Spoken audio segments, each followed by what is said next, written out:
اللہ الرحمن الرحیم 22 فروری 1857 کو لندن کے ایک پروفیسر کے گھر میں ایک بچہ پیدا ہوا۔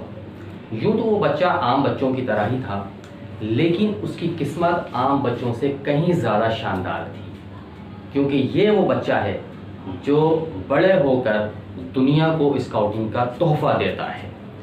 یقیناً آپ پہچان گئے ہوں گے، میں ہوں Zeeshan Ahmed, M scouts group کے یوٹیوب چینل پر آپ کو خوش آمدید۔ اور آپ تاریخ اسکاؤٹنگ کے سلسلے کے پہلے حصے میں ہم آپ کے لیے لے کر آئے ہیں لارڈ بیڈن پاول کی کہانی، جس میں ہم لارڈ بیڈن پاول کے بارے میں کچھ ایسی باتیں آپ کو بتائیں گے جو شاید آپ پہلے نہ جانتے ہوں۔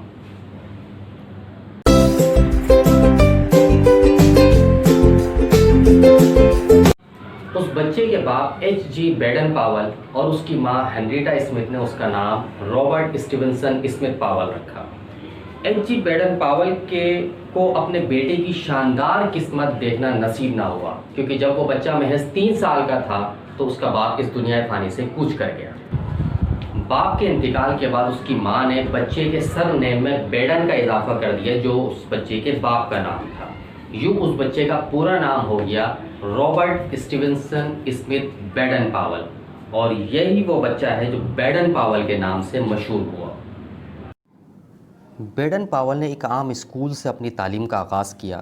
آپ کا شمار بہت ذہین طالب علموں میں نہیں ہوتا تھا، مگر آپ ایک باصلاحیت نوجوان تھے۔ آپ کو فٹ بال، شوٹنگ، بحث و مباحثہ، کشتی رانی، اداکاری اور گانا گانے کا بھی شوق تھا۔ آپ کی ایک خصوصیت یہ بھی تھی کہ آپ دونوں ہاتھوں سے تصویریں بنا لیتے تھے۔ 1870 میں 13 سال کی عمر میں لندن کے مشہور اسکول چارٹر ہاؤس میں اسکالرشپ حاصل کی۔ چارٹر ہاؤس میں تعلیم کے دوران آپ کے استاد ہیگ براؤن نے آپ کو فوج میں جانے کا مشورہ دیا۔ یوں آپ نے 19 سال کی عمر میں کمیشن کے لیے اپلائی کیا، اور یہ آپ کی بے پناہ صلاحیت ہی تھی کہ کامیاب ہونے والے 700 سپاہیوں میں آپ کا دوسرا نمبر تھا۔ 1876 میں بطور لیفٹیننٹ آپ کی پوسٹنگ لکھنؤ انڈیا میں ہوئی۔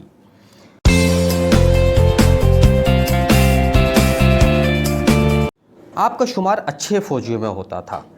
1883 میں آپ کو کیپٹن بنا دیا گیا۔ 1884 میں آپ کی ریجمنٹ کو ڈربن افریقہ بھیج دیا گیا، اور 1884 میں ہی آپ نے زولو قبیلے کی بغاوت کو ختم کیا۔ زولو قبیلے کے چیف ڈینیزولو نے جب سرنڈر کیا تو اس نے لکڑی کے دانوں یعنی ووڈن بیٹ سے بنا ہار بیڈن پاول کو پیش کیا۔ کئی سال کے بعد جب 1919 میں بیڈن پاول نے اسکاؤٹ لیڈر کورس کا آغاز کیا تو کامیاب ہونے والے لیڈرز کو اس ہار کے 2 دانے اعزازی بیج کے طور پر دیے گئے۔ اب وہ ہار تو نہیں رہا، مگر آج بھی ووڈ بیج کورس کرنے والے لیڈر کو علامتی طور پر لکڑی کے 2 دانے دیے جاتے ہیں۔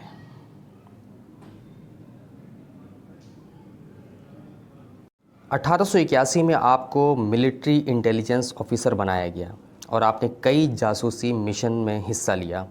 1895 میں افریقہ میں پریمپے قبیلے کی بغاوت کچلی اور یوں آپ کو لیفٹیننٹ کرنل کا عہدہ ملا۔ اسی سال آپ کو روڈیشیا میں میڈابلے قبائل کی بغاوت کچلنے میں مدد دینے کے لیے بھیجا گیا۔ بعد ازاں آپ کو 5th ڈریگون کی کمانڈ دے کر انڈیا بھیج دیا گیا۔ انڈیا میں آپ نے سپاہیوں کی تربیت کے نئے طریقے وضع کیے۔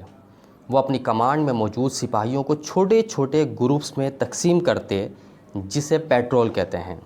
ان پیٹرولز کے درمیان مقابلے ہوتے اور ان کی کارکردگی کی بنیاد پر انہیں بیجز ایوارڈ کیے جاتے۔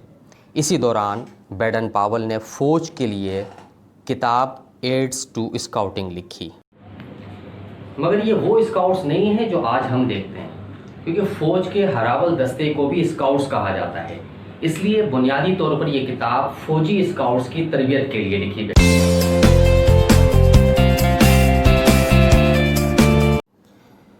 1899 میں آپ کی پوسٹنگ افریقہ کے شہر میفیکنگ میں ہوئی۔ 11 اکتوبر 1899 کو وہاں کے بوئر قبائل نے میفیکنگ کا محاصرہ کر لیا۔ کہا جاتا ہے کہ بیڈن پاول کے پاس صرف 1000 سپاہی، جبکہ دشمن سپاہیوں کی تعداد 5000 سے 9000 تک بتائی جاتی ہے۔ میفیکنگ کا دفاع محض 1000 سپاہیوں کے ساتھ بیڈن پاول کی صلاحیتوں کا اصل امتحان تھا، اور وہ اس میں کامیاب رہے۔